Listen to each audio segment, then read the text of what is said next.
圣安的列斯是3D 宇宙中最后一部，也是3部曲中最为精彩的一部。卡尔不像是克劳德或者汤米一样的冷血杀手，相反，他有血有肉，重视亲情。本作地图大大扩展，我们终于可以远离城市，一个人驰骋在乡间小路上，或者是穿上火箭背包肆意探索。游戏独特的技能系统可以让你完全不顾游戏的任务，选择把自己吃成一个大胖子，或是练出8块腹肌。可以学习各种格斗技术，也可以选择当海王，同时和5个女友约会。桌球、篮球、街机、改装、博彩、趣味表演、舞厅、蹦迪。虽然这些功能和地图只有你完成了一定数量的任务才会开启，但那种探索的奇妙确实是无与伦比的。接下来就让我们一起来看一看圣安德烈斯的故事。1992年罪恶都市6年之后，在自由城街头有一个黑人在鬼鬼祟祟的行动。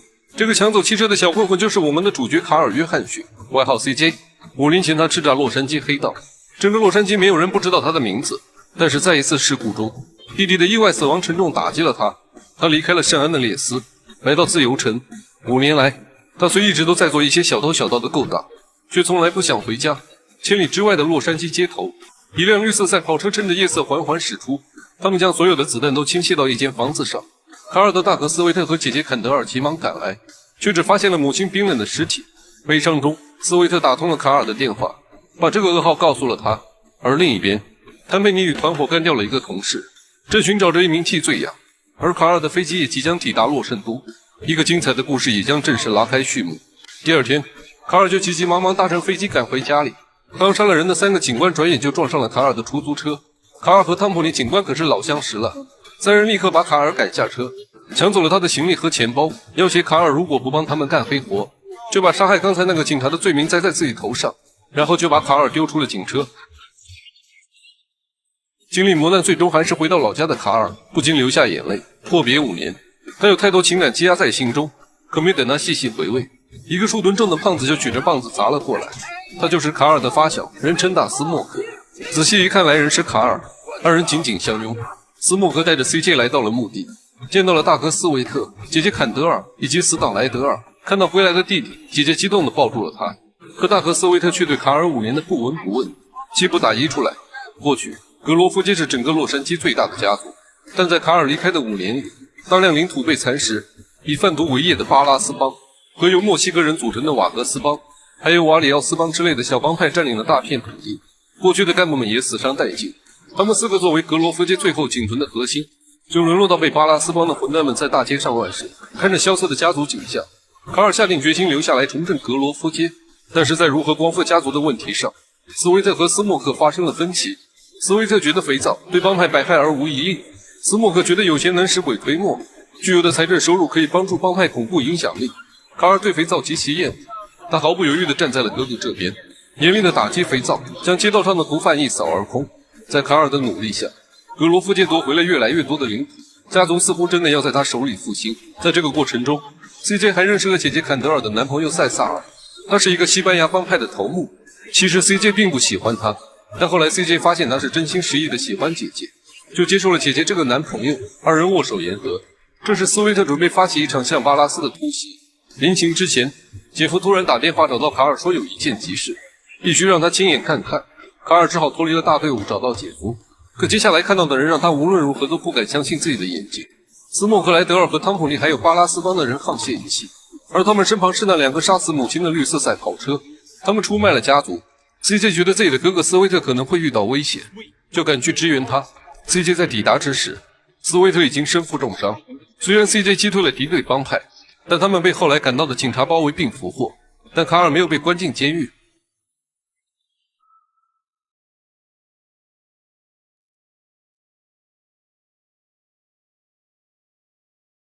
黑警汤普林把卡尔带到了千年山脚下的一个偏远小村。一个活着的卡尔可以帮着做很多事情。他威胁卡尔帮他杀掉一个证人，否则就让他的大哥去巴拉斯邦感受一下阴柔之美。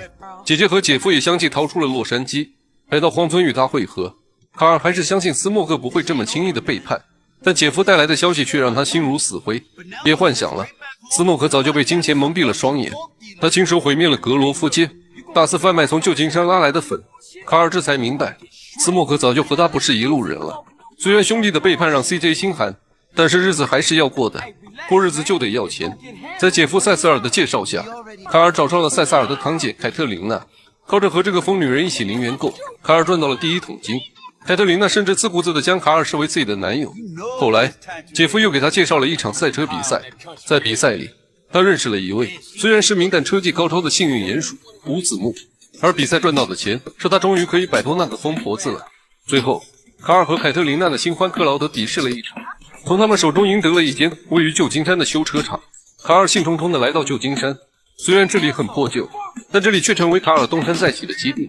而在姐夫的持续跟踪下，旧金山的内幕也浮出了水面。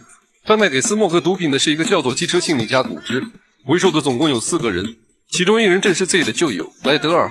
突然造访修车厂的吴字木告诉了他剩下的人的身份。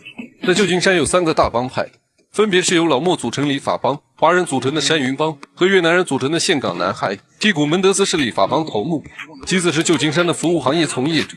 而吴子之所以知道那么多，是因为他就是山云帮兼华人三合会的老大。卡尔想要找个办法一举端掉他们所有人，于是卡尔一面通过妻子打入这个组织内部，另一方面也在尝试通过伍子获得三合会的支持。吴子木没有因为卡尔是黑人而轻视他，2个人一起打高尔夫，一起打游戏。卡尔逐渐获得了三合会的信任。而另一边，卡尔摸清了贩毒团伙下一步行动，决定先发制人。他先突袭了酒吧，将皮条克基斯射杀，然后联合三合会的人包围了贩毒集团。蒂古门德斯血战而亡。叛徒莱德尔想要跳入水中逃跑，但是被卡尔远远地在岸上用狙击枪一枪结果了他屈辱的一生。虽然还有1个人乘坐直升机逃走，但是卡尔扛着火箭弹骑着摩托车追了上去，一发将直升机击落。至此，贩毒团伙全军覆没。正当卡尔为此感到高兴时，一个神秘的电话打了过来。电话那头的人对自己的大哥斯威特了如指掌，他以此强迫卡尔帮他干活。没办法，毕竟大哥在别人手里。卡尔应约来到了地图上的最后一个城市拉斯维加斯，而那个委托人竟然是之前在直升机里被卡尔干掉的最后一人托雷诺。原来托雷诺是一位政府特工，贩毒算是联邦政府的例行公事，换句话说，他是联邦政府的白手套。他安排卡尔买下一座废弃机场，帮他做点不太方便的事。不过相比汤普林那个老吝啬鬼，托雷诺至少不会白嫖卡尔，每次嫖完之后都会给予不菲的报酬。但是姐姐、姐夫、胡泽等人的倾心相待，让卡尔知道自己绝不是一个人在战斗。正想着，卡尔就接到了吴子打来电话。在失踪的这段时间里，吴子以三合会的名义在拉斯维加斯开了一家赌场，最近忙得焦头烂额，周围的黑帮对这里虎视眈眈，好多老虎机都被炸，工人们也被吓跑。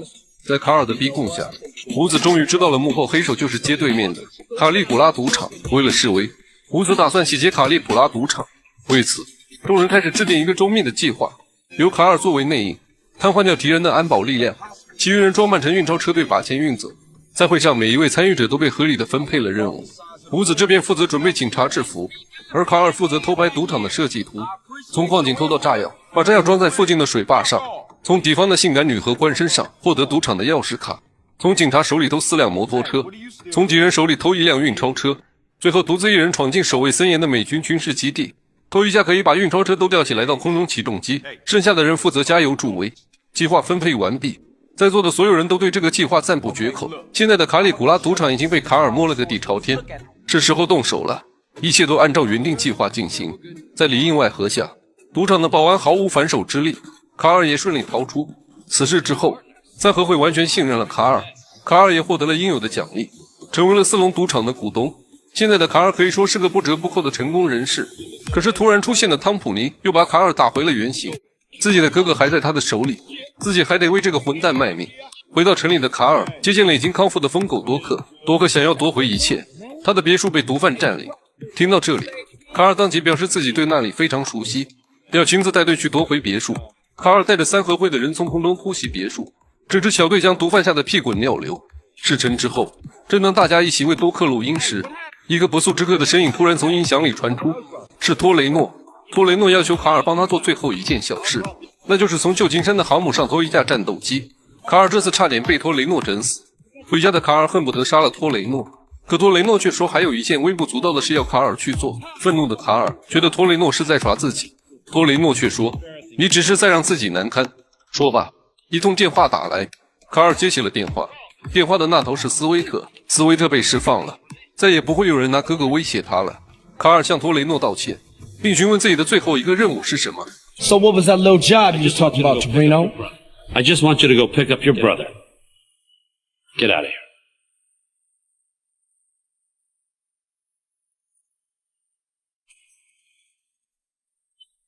What's up, bro? Hey, what's up, man? How you doing, bro? I'm alright, man. 久别重逢，兴奋的卡尔像个小孩子一样，迫不及待的想要告诉大哥自己这些年究竟有多厉害。留了地盘，开了赌场，抢了别墅，可大哥一句话就把卡尔呛了回去。你是不是把家族忘得一干二净？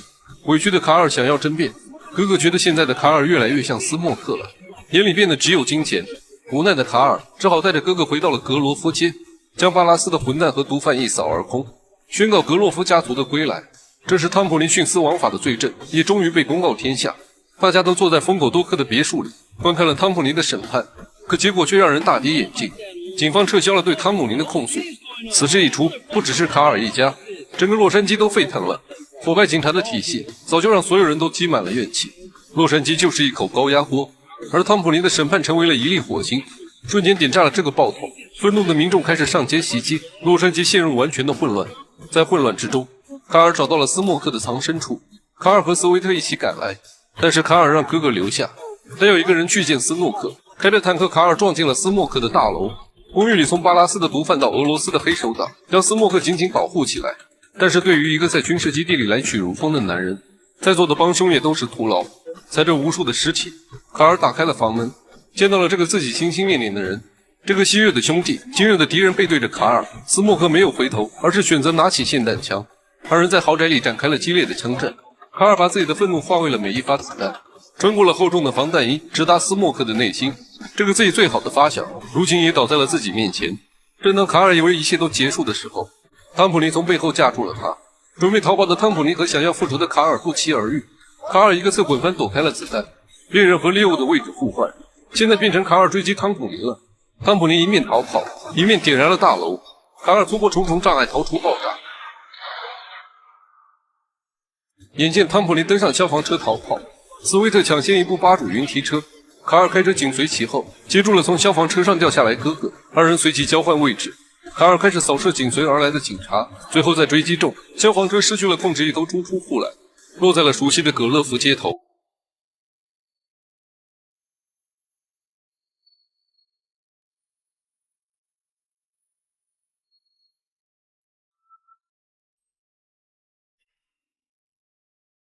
汤普林奄奄一息地从车厢里爬出来，迎接他的是卡尔家族的4人。